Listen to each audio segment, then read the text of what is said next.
ইবলিসের নাতি কিভাবে শয়তানকে ধোঁকা দিয়ে নবী করিম সাল্লাল্লাহু আলাইহি ওয়াসাল্লামের কাছে এসে ঈমান এনেছিল। সেই ইবলিসের নাতি কি এমন কথা বলেছিল যা শুনে নবীজি সাল্লাল্লাহু আলাইহি ওয়াসাল্লাম কেঁদে ফেলেছিলেন। বর্তমানে সে এখন কোথায় আছে?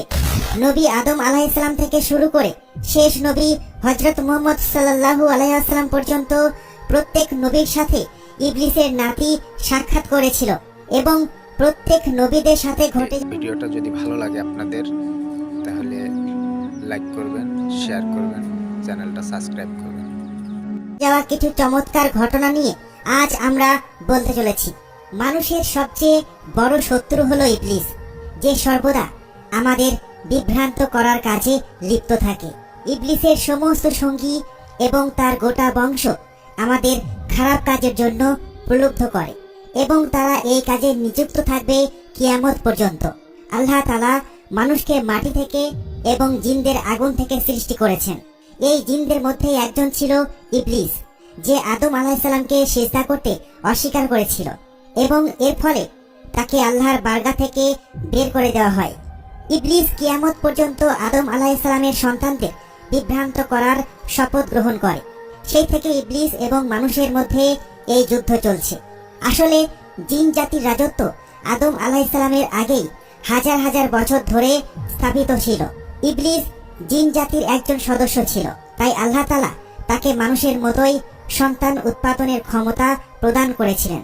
কিছু শয়তান ছিল যাদের আল্লাহ যুগল হিসেবে সৃষ্টি করেছিলেন, যেমন মানুষের মধ্যে পুরুষ ও নারীর মিলনের ফলে সন্তান জন্ম হয়, ঠিক তেমনি শয়তানদের মধ্যেও শয়তান জিন এবং শয়তানি জিনিয়া মিলে শয়তানি সন্তান জন্ম দিত।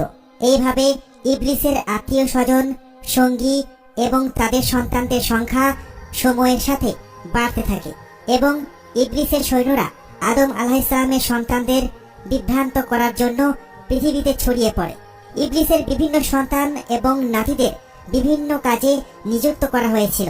তাদের কেউ মানুষের মধ্যে ব্যভিচার প্রচার করে, কেউ মানুষের মধ্যে ফিতনা ও ফ্যাসাদ সৃষ্টি করে, আর কেউ মানুষের পরস্পরের মধ্যে শত্রুতা তৈরি করে।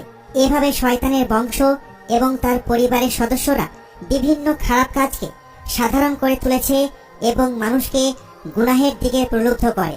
তবে ইবলিসের সব সন্তান, নাতি এবং বংশের মধ্যে একজন শয়তান ছিল, যে তার দাদা ইবলিসের বিরোধিতা করেছিল এবং বিভ্রান্তির পথ ছেড়ে সঠিক পথ অনুসরণ করতে শুরু করেছিল। এই শয়তান ইবলিসের নাতি ছিল এবং সে নবী করিম সাল্লাল্লাহু আলাইহি ওয়াসাল্লামের সাথে সাক্ষাৎ করেছিল এবং সে তাদের প্রতি ঈমান এনেছিল। তার সম্পর্কে বিভিন্ন হাদিস এবং ইতিহাসের বিভিন্ন বইয়ে একটি বিখ্যাত ঘটনা বর্ণিত হয়েছে। হযরত আনাস বিন মালিক এবং হযরত উমর ইবনে খাত্তাব রাদিয়াল্লাহু তাআলা আনহু বর্ণনা করেছেন, একদিন আমরা হুজুরে আকরাম সাল্লাল্লাহু আলাইহি ওয়াসাল্লামের সাথে মক্কা মুকাররমার বন দিয়ে যাচ্ছিলাম। আমরা তেহরান পাহাড়গুলির মধ্যে এক পাহাড়ে বসেছিলাম। তখন একটি বৃদ্ধ ব্যক্তি উপস্থিত হলো। সে তার লাঠির সাহায্যে চলছিল। সে হুজুরে আকরাম সাল্লাল্লাহু আলাইহি ওয়াসাল্লামকে সালাম করল। হুজুর সাল্লাল্লাহু আলাইহি ওয়াসাল্লাম তার সালামের উত্তর দিলেন এবং বললেন, এই বৃদ্ধ তার চলাফেরা এবং কণ্ঠস্বরে জিন বলে মনে হচ্ছে। তারপর তিনি তাকে জিজ্ঞাসা করলেন, তুমি কে? তোমার সম্পর্ক কোন জিনের দলের সাথে? সে বলল, হে আল্লাহ রাসূল সাল্লাল্লাহু আলাইহি ওয়াসাল্লাম, আমি একজন জিন। আমার নাম হামা। আমি হিমের ছেলে। হিম হলো লাকিসের ছেলে এবং লাকিস হলো ইবলিসের ছেলে। হুজুরে আকরাম সাল্লাল্লাহু আলাইহি ওয়াসাল্লাম বলেন, আমি দেখতে পাচ্ছি তোমার এবং শয়তানের মধ্যে মাত্র 2 প্রজন্মের ব্যবধান আছে। তোমার বয়স কত? সে বলল, হে আল্লাহ রাসূল সাল্লাল্লাহু আলাইহি ওয়াসাল্লাম, আমার বয়স এই পৃথিবীর সমান বা এর চেয়ে কিছুটা কম। যখন কাবিল হাবিলকে হত্যা করেছিল তখন আমি শিশু ছিলাম। আমি তখন পাহাড়ে দৌড়াতাম এবং মানুষের হৃদয়ে ওয়াসওয়াসা দিতাম। হুজুরে আকরাম সাল্লাল্লাহু আলাইহি ওয়াসাল্লাম বললেন, এটি খুব খারাপ কাজ ছিল। তখন সেই জিন বলল, আমাকে নিন্দা করবেন না, কারণ আমি তাদের মধ্যে একজন যারা হযরত নূহ আলাইহিস সালামের উপর ঈমান এনেছিল এবং তওবা করেছিল। আমি দ্বীনের দাওয়াতের কাজে তাকে সাহায্য করেছিলাম এবং তাকে সন্তুষ্ট করেছিলাম। এরপর সেই জিন এতটাই কাঁদল যে সাহাবীরাও কাঁদতে লাগলেন। সেই জিন বলল, আল্লাহর কসম, আমি খুব লজ্জিত এবং আল্লাহর কাছে আশ্রয় চাইছি। আমি হযরত হুদ আলাইহিস সালামের উপর ঈমান এনেছিলাম এবং তাদের সাথে সাক্ষাৎ করেছিলাম।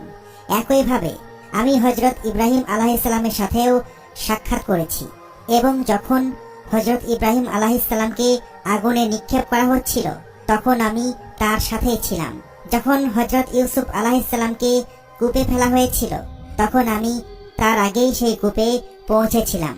এইভাবে সেই জিন হযরত শুআয়ব আলাইহিস সালাম এবং হযরত মুসা আলাইহিস সালামের সাথেও সাক্ষাৎ করেছে। হযরত মুসা আলাইহিস সালাম তাকে তাওরাত শিখিয়েছিলেন এবং বলেছিলেন, যদি তুমি হযরত ঈসা আলাইহিস সালামের সাথে সাক্ষাৎ করো তাহলে তাকে আমার সালাম জানিও। যখন আমার হযরত ঈসা আলাইহিস সালামের সাথে সাক্ষাৎ হয়েছিল আমি হযরত মুসা আলাইহিস সালামের সালাম তার কাছে পৌঁছে দিয়েছিলাম।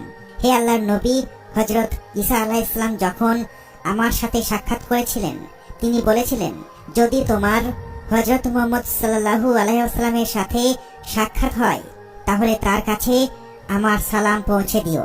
সেই জন্যই আমি এই আমানত পৌঁছানোর জন্য আপনার খিদমতে হাজির হয়েছি এবং হযরত ঈসা আলাইহিস সালামের সালাম আপনাকে পৌঁছে দিচ্ছি এবং আপনার প্রতি ঈমান এনেছি।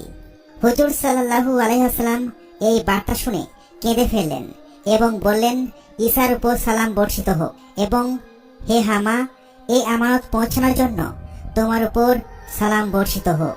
তোমার কি প্রয়োজন? সেই জিন বলল, হযরত মুসা আলাইহিস সালাম আমাকে তাওরাত শিখিয়েছিলেন এবং হযরত ঈসা আলাইহিস সালাম আমাকে ইনজিল শিখিয়েছিলেন। হে মুহাম্মদ সাল্লাল্লাহু আলাইহি ওয়াসাল্লাম, আমাকেও কোরআন শিখিয়ে দিন। হুজুরে আকরাম সাল্লাল্লাহু আলাইহি ওয়াসাল্লাম তাকে মসজিদে কোরআন শিক্ষা দিলেন এবং তাকে 4 কুল শিখালেন। এরপর বললেন, হামা, যদি তোমার কোনো প্রয়োজন হয় তবে আমার কাছে চলে এসো এবং আমার সাথে যোগাযোগ রেখো। একটি বর্ণনায় বলা হয়েছে হুজুরে আকরাম সাল্লাল্লাহু আলাইহি ওয়াসাল্লাম তাকে কেবল 10টি সূরা শিখিয়েছিলেন। হুজুর সাল্লাল্লাহু আলাইহি ওয়াসাল্লাম এই দুনিয়া থেকে বিদায় নিয়েছেন, কিন্তু এরপর হামা সম্পর্কে আর কিছু বলা হয়নি। আল্লাহই ভালো জানেন হামা এখন বেঁচে আছে কিনা। তবে একটি রিওয়ায়েতে হযরত আয়েশা রাদিয়াল্লাহু তাআলা আনহা বলেছেন, একবার কথা বলতে বলতে হুজুর সাল্লাল্লাহু আলাইহি ওয়াসাল্লাম বলেছিলেন, হামা এখন জান্নাতে আছেন। প্রিয় বন্ধুগণ, কেউই জানে না কখন আল্লাহ তাআলা কাকে হিদায়াত দিবেন এবং কখন কে কল্যাণের পথে আসবে। আমাদেরকেও আল্লাহর কাছে খাঁটি তওবা করা উচিত এবং সবসময় আমাদের গুনাহের জন্য অনুশোচনা করা উচিত। আল্লাহ তাআলা আমাদের বলার ও শোনার চেয়ে বেশি আমল করার তৌফিক দান করুন। আমিন।